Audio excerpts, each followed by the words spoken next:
No, Lamar did not have an outsized part of my decision. My decision, I think, by Monday was pretty much set. I think by the time I got off the phone with Lamar, I had told him that I think my position was pretty set, and that, when I hang up from you, I don't want you to think the decision is ironclad. So that was Monday night. Anytime the owner starts calling players to talk about the future of the coach, you know there's a situation. You know it's a big deal. And when he says Lamar Jackson's role wasn't outsized, well, it was sized. It was sized, mid-sized, some sized. He had some role in it, and that meshes with some of the reporting that's been out there. And the reporting has been all over the place. It really is amazing. Everybody's got a story, and some of the stories are internally contradictory on what they're reporting about what happened. Nobody knows exactly what happened, but it's as simple as this. After 18 years, enough was enough, and, you know, we're privy to some things that went on in the locker room. Some of the veteran players, as we've heard it, checked out on John Harbaugh, and it was time for Steve Bisciotti to make a change. And Harbaugh, to his good fortune, got fired. He didn't have to resign. He gets to go wherever he wants to go without that team surrendering a single thing to the Baltimore Ravens by way of compensation. Yeah, no, I mean, I think we heard some things, sure, like definitely know some things, yes. At the bottom line, it was time to move on. It was that time, right? I think for both sides, really. And it doesn't matter who you are. I mean, when you're somewhere for 17, 18, 19 years, it's hard to keep the messaging fresh and everybody live and just wanting to go for it for the head coach all the time after time. I think there's a reason sometimes Bill Parcells was like, hey, it's time to go somewhere else. It's time to go somewhere else. Fresh message, fresh energy, let's go, right? I mean, there is a little bit something to that. So, yeah, I think it just had run its course. And with them not getting maybe their full potential, they feel like, out of their football team the last few years, I certainly feel that way too. I think it all just came to a head and it was time to move on there. But like we talked about before, and you've said it a million times, he's not waiting long. John Harbaugh is a damn good coach. There's a ton of teams that would want him and should want him, and like I've said, the Giants should want him. But yeah, I get the sense that yes, the players weren't backing, oh yes, bring John Harbaugh back. No, I don't get that. And then when you get that and you hear some reports there, you know somebody from Harbaugh's camp's going to go, wait, that's not what happened, and they're going to call their guy that breaks news and go, no, that's not true. So that's where I think the conflicting reports are. But we shouldn't be shocked by any of it, and he's going to have a new head coaching job here, I would think, within the next week to 10 days. Right now, if I had to put $1 on it's the Giants. Yeah. I keep hearing the Giants. The Giants.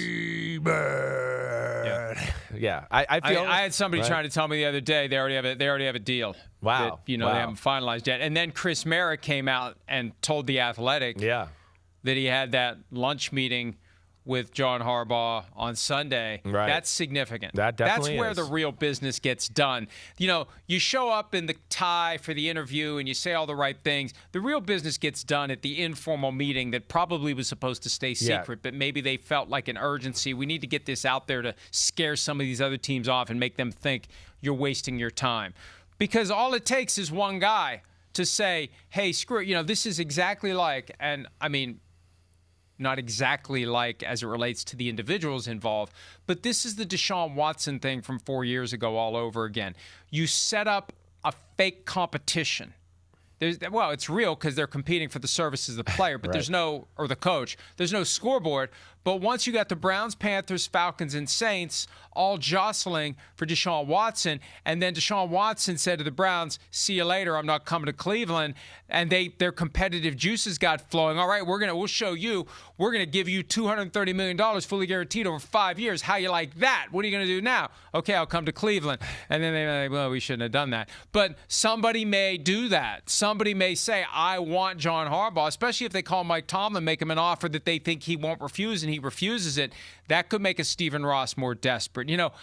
you don't hear the Dolphins being mentioned for Harbaugh, and that may be a deliberate ploy to try to push Stephen Ross's buttons to get him to do something he shouldn't do or wouldn't do by offering money that maybe will get John Harbaugh's attention. But for now, I think it's the Giants as it relates to John Harbaugh. And, and the other thing, too. Yeah. As the message getting stale after 17, 18, 19 years, it can get stale a lot faster than Definitely, that. The team right. changes dramatically. Right. Like, this is more about, like, the last 5 years, not the last 18. Yeah. And if John Harbaugh had gotten the job in 2018, the year that Lamar Jackson was hired, we'd still be at this point. I think in today's NFL, everything gets accelerated. And you get sick of people faster than ever before because the team does change so frequently. This is a recent thing. This has nothing to do with the first 13 years. No, this is all definitely. about, I believe, the last 5 years. I don't disagree there. Yes, it goes back to the conversations we had the last few weeks of the season. You got that guy.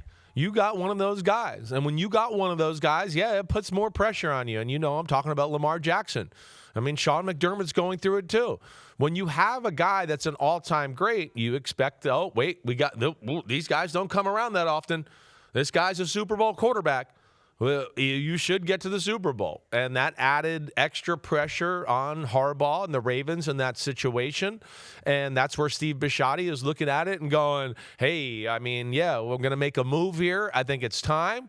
We didn't get where where I thought as an owner we should get to go with Lamar Jackson and this team we had the last few years. I'm not giving up Lamar Jackson. I know that. Because Lamar Jackson's, yes, they don't grow on trees. And, man, if you let him out and he goes somewhere and finds the right situation, you'll have egg in your face forever. And I think Steve Bisciotti knows that. He's got a unicorn. And that's why he talked about yesterday, right? We want to get the extension and we want to get it going now. We're going to play it. Right? So, sorry, I didn't mean to jump the gun, but I'm just giving context of what we're talking about there. Hi, it's Mike Florio. Thanks for watching PFT on YouTube. Hit subscribe for the latest news and analysis from Pro Football Talk.